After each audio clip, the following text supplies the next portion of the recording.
Vote એટલે કે શું? આપણે ગયા લેક્ચરમાં WH ક્વેશ્ચનમાં એક વુ ભણ્યા અને એક ભણ્યા વેર. વુનો ઉપયોગ ક્યારે થતો હતો? જ્યારે કર્તા વિશે માહિતી મેળવવાની હોય ત્યારે. અને વેરનો ઉપયોગ ક્યારે થતો હતો? જ્યારે સ્થળ અથવા જગ્યા વિશેની માહિતી મેળવવાની હોય ત્યારે. તો હવેના લેક્ચરમાં આપણે વોટનો ઉપયોગ સમજતું. વોટનું ગુજરાતી શું થાય? શું? નામ અને વ્યવસાયની માહિતી મેળવવા માટે ઉપયોગ થાય. નામ અને વ્યવસાયની માહિતી મેળવવા માટે. નિર્જીવ કર્મને જાણવા માટે કેનો ઉપયોગ થશે? વોટનો ઉપયોગ થાય છે. વાક્ય રચના જોઈએ વોટની તો પહેલાં વોટ પ્લસ સહાયકારક ક્રિયાપદ પ્લસ કર્તા પ્લસ ક્રિયાપદ પ્લસ અન્ય શબ્દ. એક્ઝામ્પલ જોઈએ તો Neha is an actors. Neha એક કેવી છે? અભિનેત્રી છે. અભિનેત્રી એટલે કે હિરોઈન. અભિનેત્રી એટલે કે હિરોઈન. નેહા એક હિરોઈન છે. તો આપણે નેહા વિશેની માહિતી મેળવવાની થાય તો આપણે કેના વડે પ્રશ્ન પૂછશો? વોટ વડે. તો પહેલાં શું આવશે વાક્ય રચનામાં? વોટ. તો વોટ પછી સહાયકારક ક્રિયાપદ. ને સહાયકારક ક્રિયાપદ કેવું અપનાવવાનું? ઇઝ. પછી હવે કર્તા. તો અહીંયા કર્તા તરીકે કોણ આપ્યું? નેહા. પછી છેલ્લે આવશે પ્રશ્નાર્થ ચિહ્ન. અહીંયા ક્રિયાપદ આપ્યું નથી એટલે ડાયરેક્ટ પ્રશ્નાર્થ ચિહ્ન. બીજું આવશે રાહિલ્સ ફાધર એટલે કે રાહિલના પિતા. ઇઝ એટલે છે ટીચર, એક શિક્ષક છે. તો અહીંયા આપણે માહિતી કેના વિશે મેળવવાનું? તો રાહિલના પિતા વિશે. રાહિલના પિતા શું છે? તો કેના વડે પ્રશ્ન પૂછવાનો? વોટ વડે. તો પહેલાં વોટ પછી સહાયકારક ક્રિયાપદ ઇઝ પછી આવે કર્તા તો રાહિલ્સ અને પછી આવશે કર્મ તો રાહિલ્સ ફાધર. તો વોટ ઇઝ રાહિલ્સ ફાધર? રાહિલના પિતા શું છે? હવે અહીંયા જો તમને એફોટ્રોફી એસ લાગેલો છે. અહીંયા એફોટ્રોફી એસ લાગેલો. રાહિલની પાછળ એફોટ્રોફી એસ. તો એફોટ્રોફી એસનો ઉપયોગ શું થાય?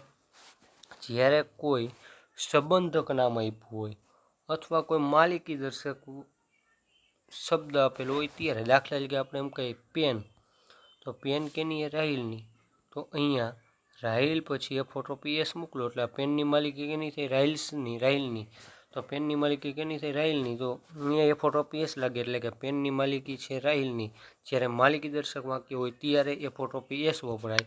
અને એ સિવાય બીજી જગ્યાએ એફોટ્રોફી એસ ક્યારે વપરાય? તો સંબંધક નામ હોય. દાખલા કે આપણે અહીંયા જોયું રાહિલ્સ ફાધર એટલે કે રાહિલના પિતા.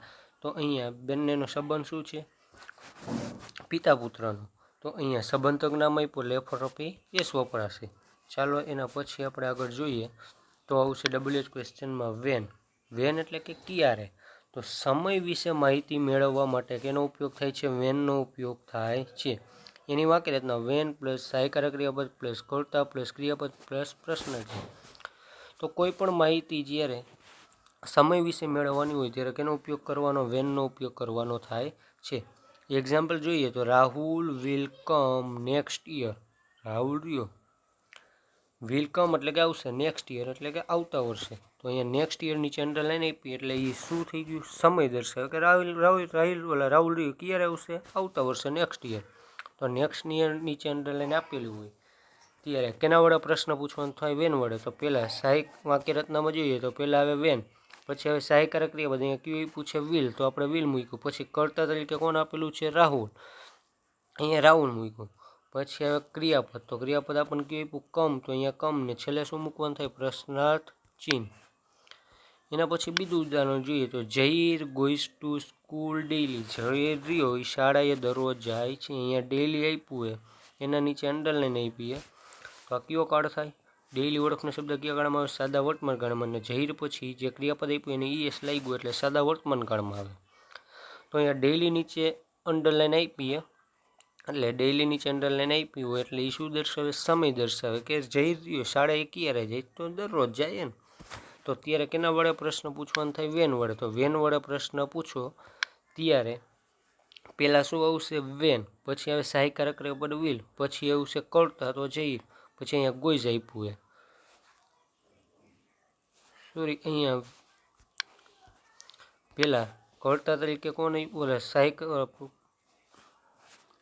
અહીંયા જહીર ગોઈઝ ટુ સ્કૂલ ડેઇલી. ઓળખનો શબ્દ કયો? ડેઇલી. તો સાદો વર્તમાન કાળ. સાદો વર્તમાન કાળ આપ્યો હોય તો સહાયકારક ક્રિયાપદ કેવું પડે છે? ડુ અથવા ડઝ. તો જહીર સાથે શું પડે? વિલની જગ્યાએ ડઝ આવશે. સોરી. તો પહેલાં આવશે વેન. પછી હવે સહાયકારક ક્રિયાપદ ડઝ. પછી કર્તા તરીકે આવશે જહીર. પછી અહીંયા ડઝ વપરાણું એટલે અહીંયા શું આવશે? ક્રિયાપદનું મૂળ રૂપ ગો. પછી આવે કર્મ ટુ સ્કૂલ અને છેલ્લે આવે પ્રશ્ન 3 તો જહીર ગોઈઝ ટુ સ્કૂલ ડેઈલી તો એનો જ્યારે આપણે વેન વાળા પ્રશ્ન પૂછી ત્યારે શું આવશે when does Zaheer go to school. હવે અહીંયા જે આપણે વિલ આપ્યું છે એની જગ્યાએ આપણે શું મૂકવાનું થશે તો ડઝ DOES। બસ આજના લેક્ચરમાં અહીંયા સુધી રાખી નેક્સ્ટ લેક્ચરમાં જો તમને મારો લેક્ચર ગમ્યો હોય તો લાઈક કરો, શેર કરો અને સબસ્ક્રાઈબ કરો અને તમારા મિત્રને પણ મોકલજો।